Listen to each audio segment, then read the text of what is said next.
Hola, profe.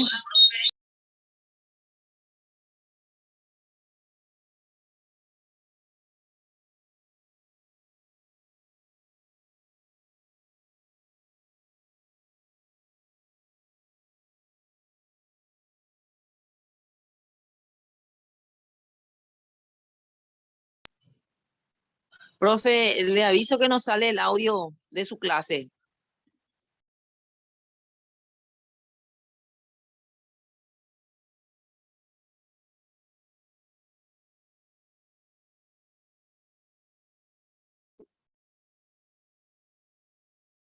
Gracias. Vamos a probar otra vez. Evaluación de la condición física. ¿Qué es evaluar? Evaluar es un conjunto de pruebas que se aplican a nuestro deporte determinado. ¿Qué vamos a obtener de esta evaluación que apliquemos? Vamos a obtener información objetiva, fiable y válida. ¿De qué nos va a servir esta información? Nos va a servir porque va a ser la base para planificar nuestro entrenamiento acorde a las necesidades que tiene nuestro deportista. ¿Por qué debemos aplicar estos métodos de evaluación? Porque de esta forma conocemos la condición física de nuestro deportista, conocemos sus virtudes y falencias, planificamos de forma fiable, tenemos un respaldo, como dije anteriormente, sabemos qué es lo que debemos mejorar y también podemos ir registrando el progreso de nuestra planificación de entrenamiento. Toda evaluación tiene un protocolo. Lo primero que debemos de hacer antes de tomar evaluaciones físicas es una anamnesis. Esta anamnesis la podemos obtener a través de un historial médico, a través de un estilo de vida o a través del CAES. Todos estos test y cuestionarios que son escritos nos van a ayudar a tener una recolección de datos del pasado de nuestro deportista, ya sea si toma algún tipo de medicamento, si tiene alguna enfermedad preexistente, así como también lesiones preexistentes que se estén tratando o que se deban rehabilitar. ¿Qué es lo que evaluamos? Capacidades físicas. Las capacidades físicas que evaluamos son fuerza, resistencia, velocidad, flexibilidad. Para fuerza tenemos test como por ejemplo el test de los abdominales en 30 segundos. Para resistencias, dentro de los test que existen tenemos el test de Cooper y el test de los 12 minutos. Para velocidad tenemos el test de los 50 metros planos y para flexibilidad tenemos, entre otros por supuesto, el test de flexión de troncos sentados. Existe una cantidad enorme de test para valorar las capacidades físicas. Tenemos también el test de la academia, tenemos el Senior Fitness Test, que es un test específico para las personas de la tercera edad. Tenemos también el test de Bosco, entre otros. Si nos metemos a internet vamos a encontrar una cantidad enorme de distintos tipos de test que podemos tomar para valorar estas capacidades.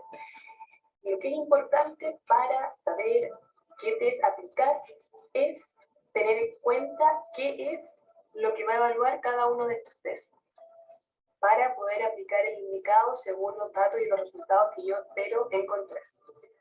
Ahora, ¿cómo vamos a elegir el test? Muy fácil. Primero, tenemos que saber qué deporte practica nuestro deportista, ¿cierto? Y después contar con una clasificación del deporte según diferentes criterios. Tenemos el criterio del tiempo, o sea, qué duración tiene el deporte. Tenemos también la habilidad del deporte. Tenemos la capacidad predominante, o sea, cuál de todas estas capacidades predomina dentro de ese deporte. Y también tenemos el metabolismo predominante. Por último, importante saber cuándo aplicar los test. Estos test pueden ser aplicados previo al inicio de la temporada de competencia para saber la condición actual del deportista y poder planificar con un respaldo. Puede ser aplicado durante la temporada de competición para saber cómo va el avance y la evolución del deportista según nuestra planificación, y también lo podemos aplicar posterior, cuando ya termine y finalice la competencia, para ver en qué condiciones quedó finalmente nuestro deportista. Ahora los dejo con un video más en donde vamos a hacer una demostración práctica sobre el test de Bosco.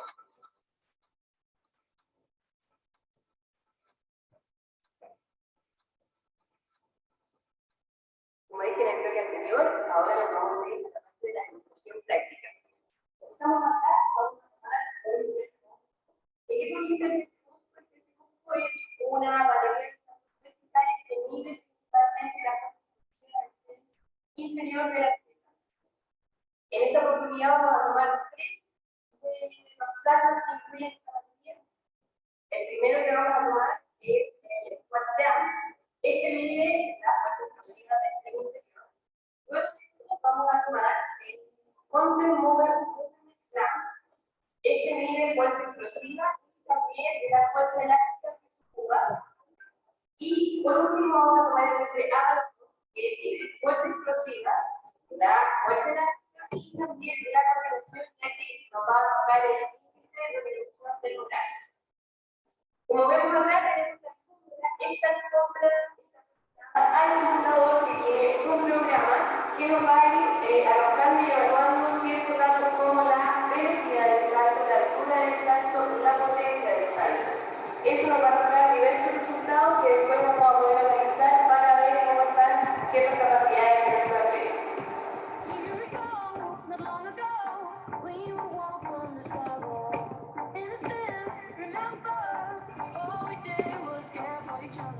Estamos acá con Sebastián Pérez, practica el jiu-jitsu y hoy día va a ayudarme a poder tomar este voz. Sebastián ya acaba de hacer su calentamiento previo, así que vamos a empezar a iniciar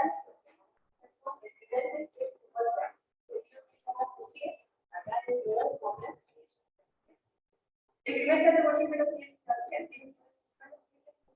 Vamos a hacer en posición de y desde ahí vamos a saltar y caemos con fuerza derecha. Entonces, hagamos un movimiento y vamos a ver. Excelente, pues aquí para siempre. Ya. Ahora vamos a ver. Recuerda son 3 veces el mismo salto que estamos haciendo.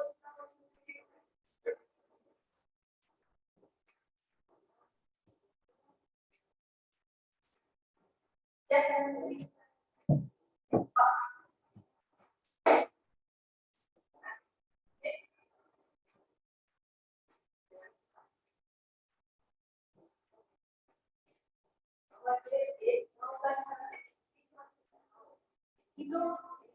Y arriba.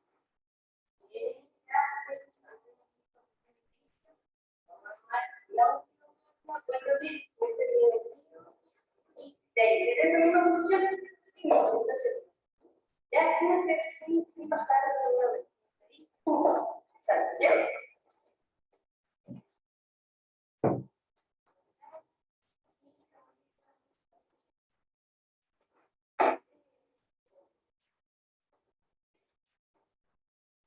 Ya está. Vamos a pasar a la que no vamos a hacer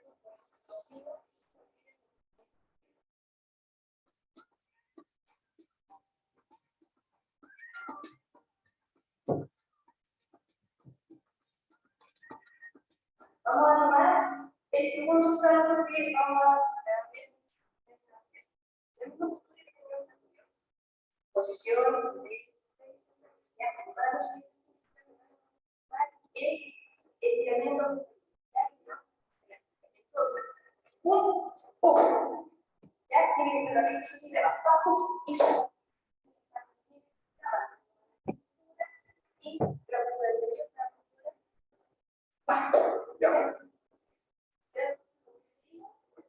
ya, vamos a hacer eso. Vamos a hacer un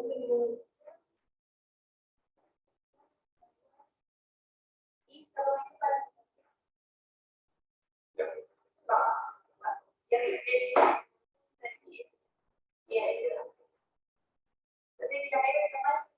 ya rapidito estamos listos para hacer el trabajo con la segunda intento. Eso bien. Puede ser así.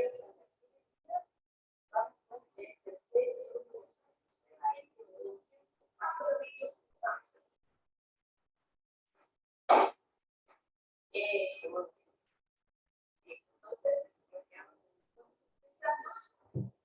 Entonces,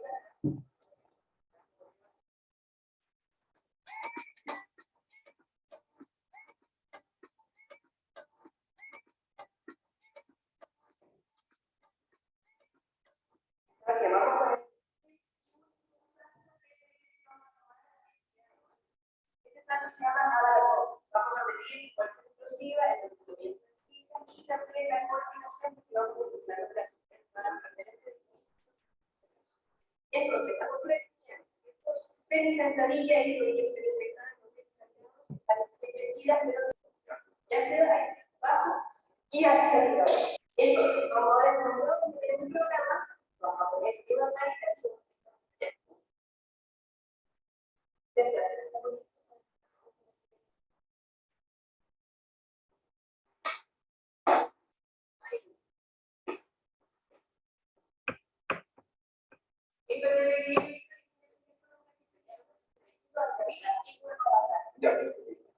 Vamos, a ver un intento. Eso ahí. Vamos con este.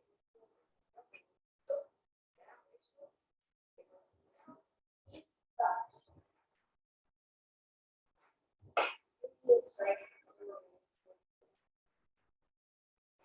Bueno, aquí no se puede cumplir desde cómo está la habilidad que voy a principal en esta participación. Como les dije en un principio, tomamos 3 saltos, patear, continuar y abalatón. Lo que hacemos después, por supuesto, registramos los datos que los para buscar en el computador y en base a tablas de funcionalidad, que también nos dan esta tarjeta con respecto a la base de datos que podemos encontrar perfectamente en internet. Muchas gracias. Hola.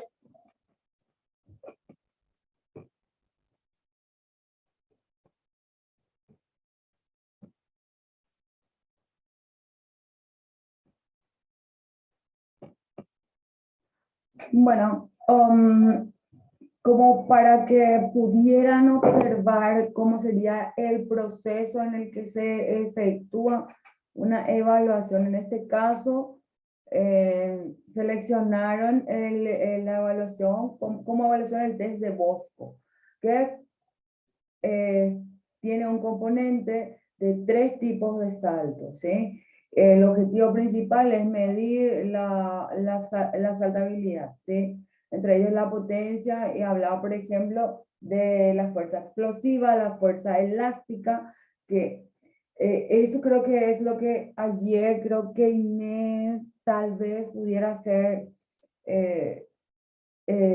digamos, un poco de la duda, una parte de la duda, ¿verdad? Como hay diferentes partes en la técnica, hay veces que es necesario hacer una práctica previa de la ejecución para que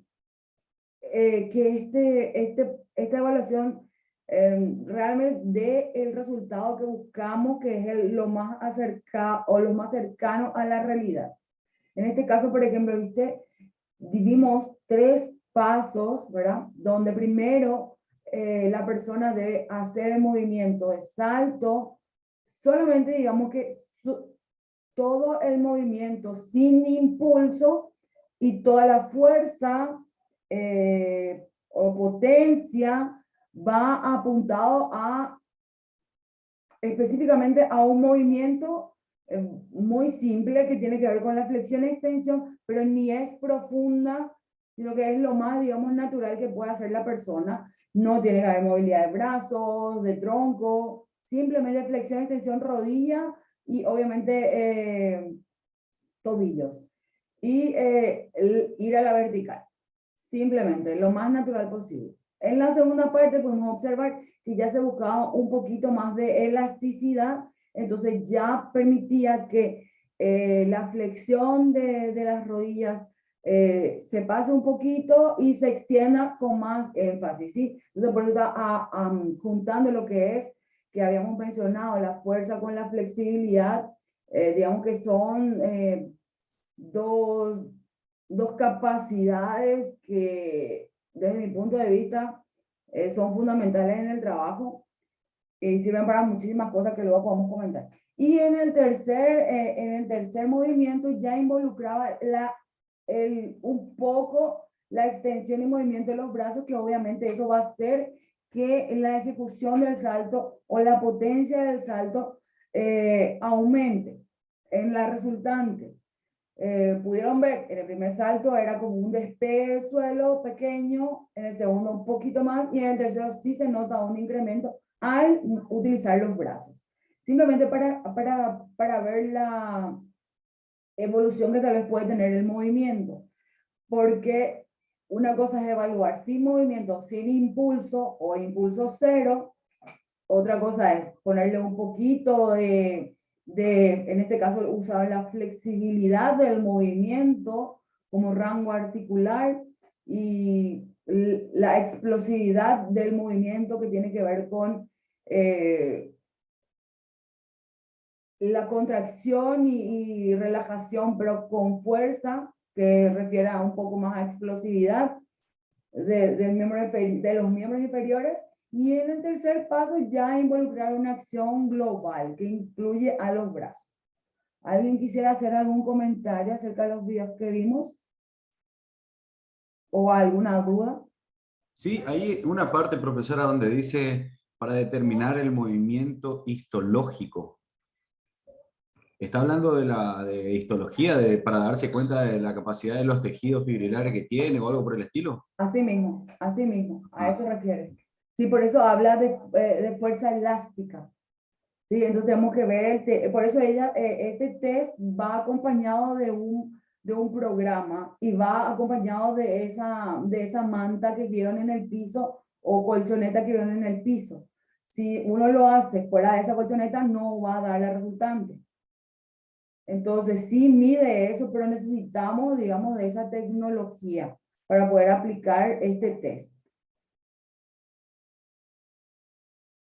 Sí, entiendo, profesora, hablaba de morfohistología, puede ser. Sí, señor, así mismo. Ok, profe. Así mismo, porque en dependencia de eso se da la elasticidad, se da la potencia. Por ejemplo, no es lo mismo una persona de raza negra con su tipo de fibras y una persona de raza blanca con su tipo de fibra. Estamos hablando de raza pura, no raza mezclada. No sé si realmente es un tema que da conflictos en otras áreas, pero yo solamente quiero que se refieran a lo que es específico con relación al tipo de fibra muscular que se genera en el tipo de raza. La raza negra Sí, genera un sí, tipo de fibra entiendo. muscular contráctil mucho más rápida que la raza blanca. Pero obviamente al ser, por ejemplo, mestizos, ya tenemos una modificación genética en el tipo de fibras. ¿Me explico, Nicolás? Sí se entendió, profe. Gracias. ¿Alguna duda otra? Profe, en relación a ¿cómo se llama eso que hacen las niñas? La gimnasia artística puede ser. ¿Sí? Y La rítmica. morfohistología tiene que ver ahí con la hiperlaxia. ¿La qué? La morfología. Sí, no, o sea, lo relacionado a los músculos y a la flexibilidad. Tiene otro tratamiento ahí, ¿verdad? En relación a ese deporte específicamente. Con la hiperlaxia. Sí, No, claro, porque esas niñas tienen una contextura diferente. De eh, hecho, que tienen que tener ese perfil. daría debate, Inés, porque realmente la hiperlaxitud no es positiva. Lo que sí se busca es la flexibilidad o hiperflexibilidad en algunos casos, pero cuando hablamos de flexibilidad, desde flexibilidad para arriba, estamos hablando de que todas las zonas están protegidas y están trabajadas. Todos los tensores están trabajados. Todos los protectores, todos los usos musculares, todos los tendones, fibras están trabajados y fortalecidos con el trabajo de fuerza y flexibilidad a la vez, para que no ocurra la hiperlaxitud. La hiperlaxitud ya es un extremo cuando no se puede controlar, ¿sí? Solemos notar, a veces pudieran ser niñas hiperlaxas, como dentro de una captación de talento pudieran ingresar, pero de ahí a ver cómo se puede controlar la hiperlaxitud trabajando de forma con los músculos agonistas en ese caso, y no los antagonistas, porque los agonistas son generalmente los que están en, digamos, déficit de fuerza, por eso ocurre la hiperlaxitud. o tal vez un trastorno genético, o tal vez una genética predispuesta a esa situación, pero no necesariamente requiere exactamente lo que es hiperlaxitud. Hiperlaxitud significa que yo no voy a controlar esa situación. Cuando estamos hablando de un deporte de arte competitivo, que son la gimnasia artística, la gimnasia rítmica, también involucra a los clavados, a que es sincrónico, de natación, ahí se me va. Nado sincronizado, perdón, nado sincronizado también ingresa dentro de eso. Sí se busca mucha flexibilidad o hiperflexibilidad en muchos casos, que es obviamente pasarse al rango natural, y se hace muchísimo trabajo, y por eso, como la flexibilidad está considerada como una capacidad que va involucionando, se trabaja desde edades muy tempranas y se busca no perderla. Entonces, para no perderla hay que continuar el trabajo estructurado durante mucho tiempo o largo tiempo, pero debe ir acompañado, debe ir acompañado de un trabajo de fortalecimiento de usos y usos, tendones, y todo lo que refiere, porque no puede haber una hiperlaxitud, porque la hiperlaxitud, así como tal, como conceptualmente se refiere, es una situación donde el niño, la niña, el adolescente, el adulto no puede controlar. Y es como una cuestión. Están así las personas que nacen, digamos, con una predisposición a tener la capacidad de flexibilidad mucho más desarrollada, aumentada que otros, ¿verdad? Que son a veces adultos mayores que nosotros vemos, con flexibilidad como tienen, ¿verdad? Pero es natural.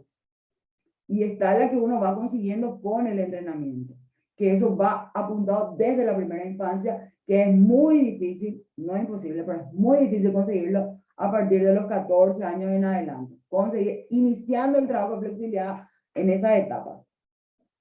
No sé si me explico, Inés. Hay una diferencia nomás ahí. Hiperlaxitud no es una situación en que la niña que hace gimnasia o el niño que hace gimnasia puede controlar todo, todo, por ejemplo, lo que refiere a miembros inferiores cuando hace un movimiento. Entonces no es positivo. Ahora, si se hace un trabajo de fortalecimiento donde el chico, adolescente, controle el movimiento, entonces sí corre en favor del desarrollo de ese deportista. Pero realmente no es un talento seleccionable un niño que solamente tenga hiperlaxitud. En realidad eso refiere tal vez a un trastorno patológico que debe ser tratado desde la primera infancia.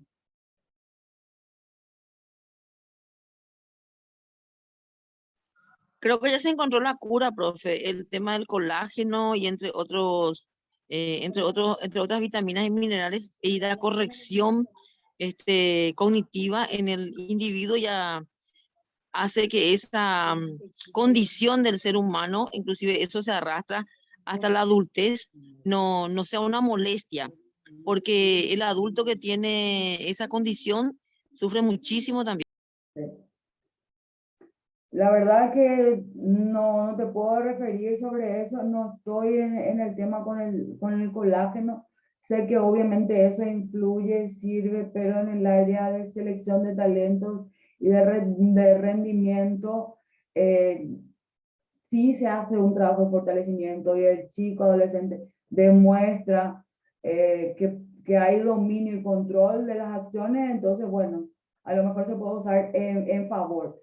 Pero, como decís, como mencionabas, realmente es una complicación, pero si hay cosas que pueden, seguramente sí, evidentemente deben haber situaciones, cosas, químicos, farmacológicos, tal vez intervenciones, a veces llegan a intervenciones quirúrgicas, obviamente, cuando ya es extremo, ¿verdad?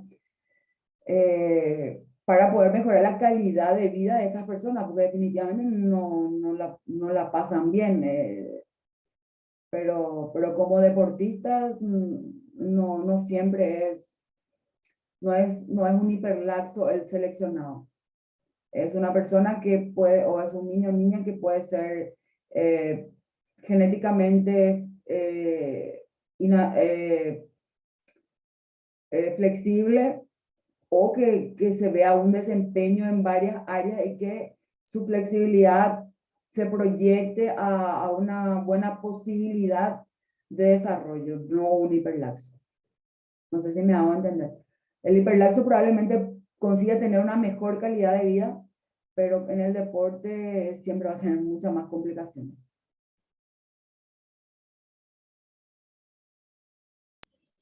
Gracias, profe. Aclaradísimo el tema. Gracias a vos. Bueno, la temática particular que quería abordar un poquito con ustedes refiere, ya lo tienen en la plataforma, también ya les habilité el foro para que podamos, les voy a pasar el link, ya me comentaron que no se pudo escuchar muy bien, yo tampoco porque creo que el video está en una sala que provoca algo de deficiencia en el audio.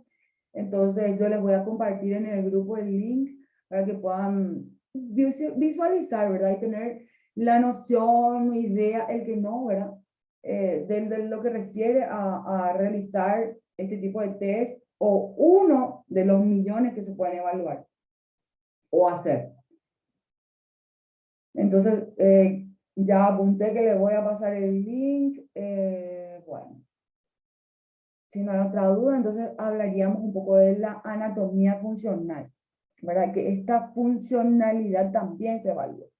Aparte de las capacidades, y habíamos hablado, condición y habilidades físicas, que les referí también en un manual. Si requieren más información para leer, sin duda me las piden en el grupo o en la plataforma, sin inconvenientes yo los subo. Bueno, aquí podemos hablar de lo que dicen los estudiosos o los científicos de estas áreas que dicen que desarrollar la función estabilizadora de la zona media o core es importante tanto para la reducción de las lesiones como para el rendimiento deportivo al crear un eje de unión entre el miembro inferior y superior. Bueno, aquí vamos a hablar un poquito desde el punto de vista de la prevención, porque hacíamos señalamientos, ¿verdad? Y ya desde el trabajo que tenían que hacer, vamos haciendo esas observaciones metodológicas. Esas observaciones metodológicas tienen que ver con la prevención de situaciones prevenibles. Obviamente una situación que no se puede prever ya no está en nuestro margen contemplado, pero hay cosas que ya sabemos por experiencia vividas en nosotros mismos o de otros especialistas, entonces que podemos prever. Y en este caso tiene que ver cuando hacemos evaluaciones que nuestros atletas y las personas que trabajan con nosotros no se lesionen en el momento de hacer alguna evaluación, hacer algún test. Porque estamos evaluando condición, rendimiento en muchos casos y requerimos el 100% de lo que pueda dar esa persona.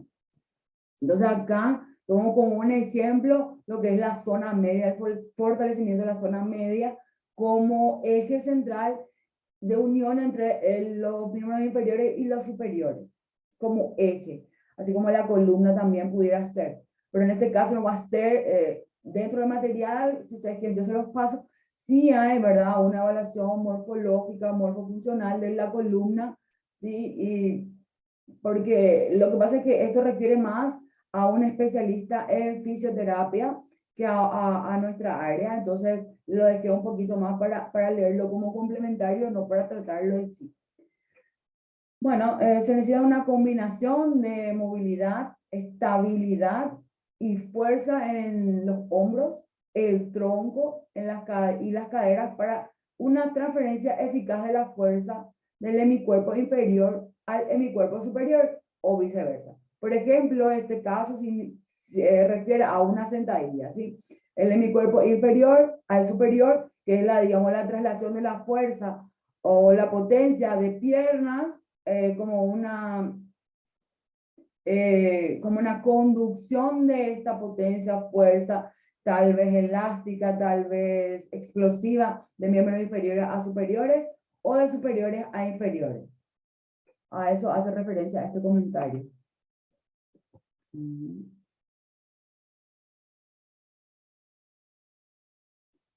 Percepción en la evaluación. Hay índices,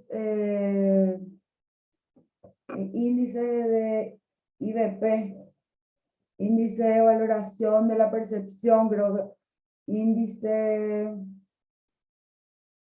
percibido de la percepción, índice... existe una batería que tiene que ver con el índice de percepción, índice de valoración de la percepción que tiene que lo hace la misma persona que hace el test. No sé si a eso es lo que hace referencia Inés. Así mismo. Sí, ¿conoces esa batería? Me gustaría, justamente por eso le pregunto si tenemos tiempo para desarrollar el programa o queda con, o por lo menos un material que nos pase, profe. Ok, apuntadísimo el material. Sí, yo tengo uno de los test de índice de valoración, ay, no me acuerdo exactamente, porque como está en inglés, índice de valoración de la percepción, índice de percepción, ay, no me acuerdo. Bueno, ya, compartir el material. Ok. Te comparto eso con mucho gusto. Eso generalmente, índice de bienestar percibido también, ahí está, porque índice de bienestar percibido también se evalúa calidad de vida a través de eso. Generalmente eso se hace cuando se va a hacer la prescripción del ejercicio o cuando se está haciendo un proceso de prescripción del ejercicio con seguimiento en casos de enfermedades metabólicas no transmisibles, enfermedades crónicas metabólicas no transmisibles. Hablamos de, por ejemplo, diabetes tipo 2, hablamos de obesidad desde tipo 1, 2, 3 o grado 1, 2, 3. Hablamos enfermedades cardiopulmonares. ¿Cómo sería un ejemplo, profe? Específicamente sobre diabetes, ¿cómo sería un ejemplo? Pero el índice tiene que ver con lo que la persona percibe de su calidad de vida. A eso refiere el test de valoración. A cómo la persona se siente antes de empezar el programa de ejercicio y después de un tiempo de llevarse a cabo ese programa de ejercicio. Y ahí se nota o se hace referencia a que mejora sus aspectos volitivos, por ejemplo, aparte de, más va por eso índice de bienestar percibido, como ellos perciben que mejoró su estado de gestión, de autonomía, de bienestar general. No refiere ya a técnica, a ejercitación. Refiere a lo que ellos perciben en su mejoramiento, por decirlo así, en relación a su estado general corporal. Y hay unas tablas que hacen referencia a eso. Cuando pueda, profe, si me pasa, profe, me interesaría muchísimo eso. Sí, cómo no, cómo no, cómo no. Se usa mucho cuando se hace la valoración de la prescripción. Bueno. Okay.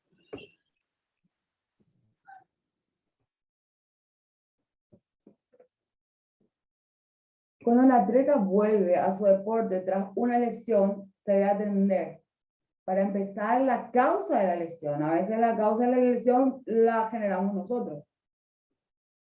A menudo la sobrecarga de los tejidos por una fuerza excesiva o una mala colocación o postura es razón de las lesiones traumáticas y no traumáticas. Así de simple. Debemos identificar la causa de los dolores en ese caso, si queremos curar, por ejemplo, su fuente o fortalecer sería en nuestro caso. Esto se va desde el punto de vista de la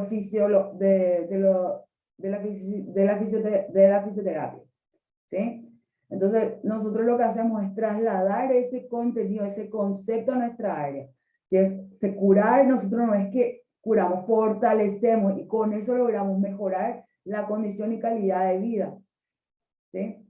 Entonces, el cuerpo, en último término, seguirá la vía de menos resistencia para mantener las posturas estáticas y realizar movimientos dinámicos.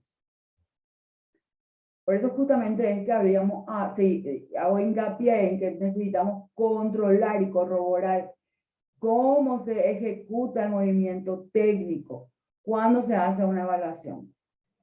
Y obviamente ya fuera de la evaluación también la enseñanza a veces lleva un periodo corto de tiempo para que la persona pueda asimilar en una cuestión de aprendizaje motor algún movimiento al que no está habituado, pero que se va a necesitar en la evaluación. La gente se sostiene gracias a sus ligamentos y descansa sobre sus articulaciones, que aguantan que aguantan esas estructuras con mínimo esfuerzo. Durante el movimiento, los músculos actúan de compensadores, centrando